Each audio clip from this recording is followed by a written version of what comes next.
दोस्तों 12-32-16 एक ऐसी खाद है जो आप किसी भी स्टेज में मैच्योरिटी स्टेज छोड़कर किसी भी स्टेज में अगर डाल देते हो, गलती से अगर आग बंद करके भी किसी भी स्टेज में डालते हो, तब भी आपको 12-32-16 के बहुत ही अच्छे परिणाम दिखाई देते हैं आपके फसलों में।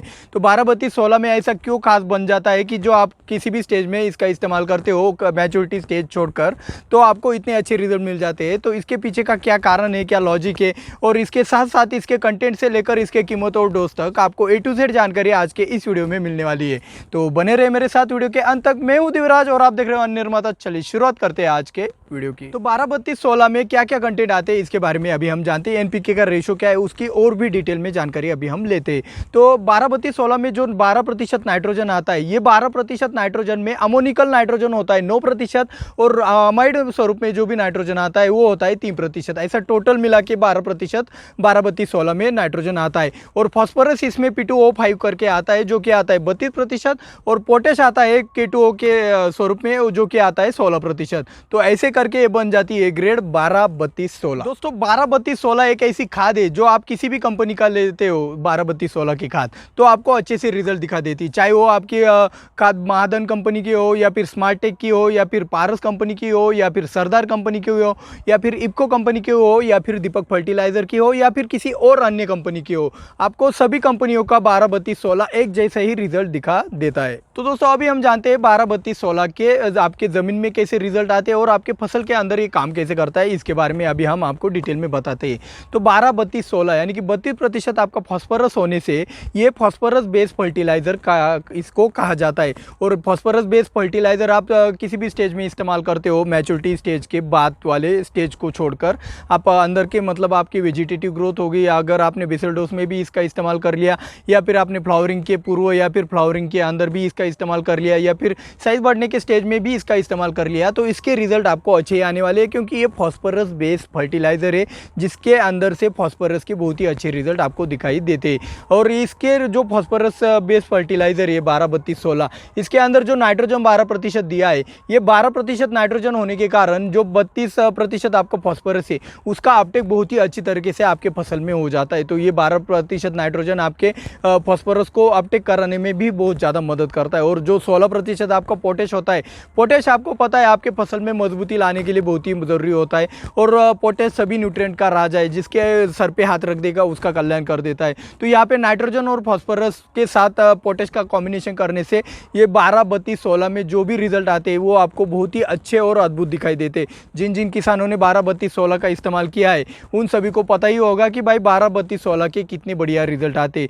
तो 12-32-16 आप ज़मीन में किसी भी स्टेज में इस्तेमाल कर सकते हो। इसी से पता चलता है कि 12-32-16 से कुछ भी आपको नुकसान नहीं हो सकता। ये केमिकल फर्टिलाइज़र है, ये ब्रॉडकास्टिंग वाला फर्टिलाइज़र है। इसका आगे इस्तेमाल कैसे करना है और कैसे नहीं करना है ये आगे हम जानने वाले हैं। तो दोस्तों अभी हम बात करें 12-32-16 के स्टेज और कॉम्बिनेशन के बारे में। तो भाई स्टेज की बात करें तो भाई आप वेजिटेटिव ग्रोथ में भी इसका इस्तेमाल कर सकते हो, आप बेसल डोज में भी इसका इस्तेमाल कर सकते हो, फ्लावरिंग से पूर्व फ्लावरिंग के स्टेज में भी और साइज़ बढ़ाने के स्टेज में भी बेझिझक इसका इस्तेमाल कर सकते हो।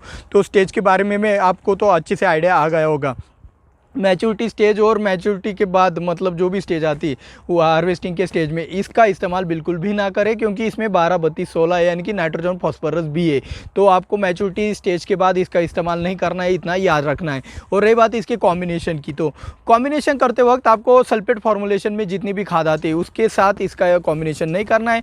नाइट्रेट वाली जो भी खाद है उसके साथ भी इसका कॉम्बिनेशन नहीं करना है। तो ये बातें आपको ध्यान में रखनी है। अगर कोई चिलेटेड वाले माइक्रोन्यूट्रिएंट हो गए तो उसका इसके साथ चल जाएगा।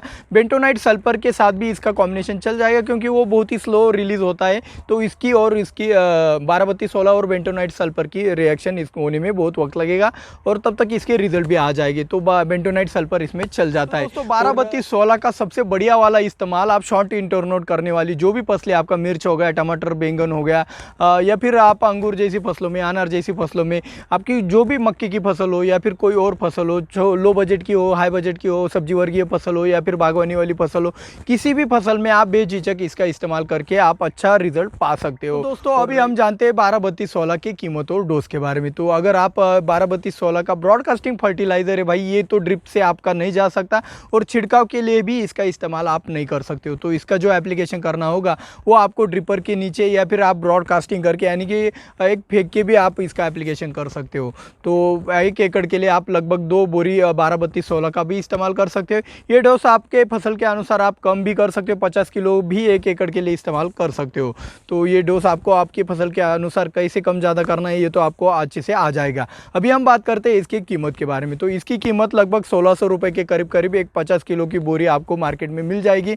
और अभी खास बात बाकी है, लेकिन खास बात बताने से पहले आपको ये जानकारी अच्छी लगती हो तो भाई दिल से तो लाइक बनता है, और रोज़ रोज़ नहीं कहूँगा भाई, अगर दिल से अच्छा ही लगता है तो सब्सक्राइब भी जल्दी कर लीजिएगा और ज़्यादा से ज़्यादा शेयर भी आप ज़रूर करोगे, ऐसे में आशा रखता हूँ। तो दोस्तों 12-32-16 की खास बात कहे तो भाई इसकी एक खास बात ऐसी है कि आपकी कैलकरस वाली सॉइल हो, हल्की वाली ज़मीन हो, भारी वाली ज़मीन हो या फिर कौन सी वाली ज़मीन हो, सभी जगह मैच होने वाला एक ही फर्टिलाइज़र है 12-32-16, जो कि आप किसी भी फसल में एक मतलब आपका दोस्त हो गया, मैं कंसल्टेंट हूँ, कई जगह पे मेरे को सॉइल भी पता नहीं होती कैसी है, तब भी मैं बता देता हूँ भाई। एक लिक्विड फर्टिलाइज़र में आपका 13-40-13 और आपके ब्रॉडकास्टिंग फर्टिलाइज़र में 12-32-16। अगर आपको कुछ समझ में नहीं आ रहा है भाई इस साल बारिश कितना हुआ है, नाइट्रोजन कितना बढ़ाना है, कितना घटाना है, बेसल डोज हो गया या फिर आपका वेजिटेटिव ग्रोथ में कौन सा वाला खाद डालना है, ये आपको अच्छे समझ नहीं आ रहा है, तो ऐसी सिचुएशन में 12-32-16 जैसी खाद आपके लिए वरदान साबित हो सकती है। क्योंकि 12-32-16 डालने से आपका कुछ भी नुकसान नहीं होने वाला है। इसकी जगह आप कुछ 18-46 या फिर 10-26-26 करोगे तो 18-46 से ज़्यादा नाइट्रोजन बढ़ेगा, तो अगर गलती हो गई तो नाइट्रोजन से नुकसान भी होता है। 10-26-26 डाल दिया तो ज़्यादा नाइट्रोजन दब जाता है और ऐसे में ठंड या फिर ऐसे ग्रोथ रुक गई तो आपका नुकसान भी हो सकता है। तो ऐसी सिचुएशन में 12-32-16 बीच में से आपको बहुत ही अच्छा रिजल्ट दिखाई देती है आपकी फसलों में। तो 12-32-16 का चुनाव बहुत ही अच्छा है और ये बहुत ही अच्छी खाद भी है, जिसकी कीमत आपके 18-46 से भी 100-150 रुपये ज़्यादा ही आपको देने पड़ते हैं। तो इसकी वजह से ये देना पड़ता है क्योंकि ये खाद बहुत ही बढ़िया रिजल्ट आपके फसल में देती है, क्योंकि नाइट्रोजन, फॉस्फोरस और पोटेश का रेशो इसमें बहुत ही बढ़िया तरीके से मैनेज किया गया है। तो ऐसे कैलकरस सॉइल में या फिर आपका जो खराब ज़मीन में है उसमें भी आपको नाइट्रोजन की ज़्यादा रिजल्ट चाहिए या फिर नाइट्रोजन के रिजल्ट ही नहीं मिलते, यूरिया डाल भी दिया फिर भी रिजल्ट नहीं मिलते, तो ऐसी सिचुएशन में आपको अमोनियम सल्फेट का इस्तेमाल करना चाहिए। और अमोनियम सल्फेट के बारे में ज़्यादा जानकारी चाहिए तो आप इस वाली वीडियो के ऊपर क्लिक करके वो वाली जानकारी पा सकते हो। मिलते हैं अगले वीडियो में। जय जवान जय किसान।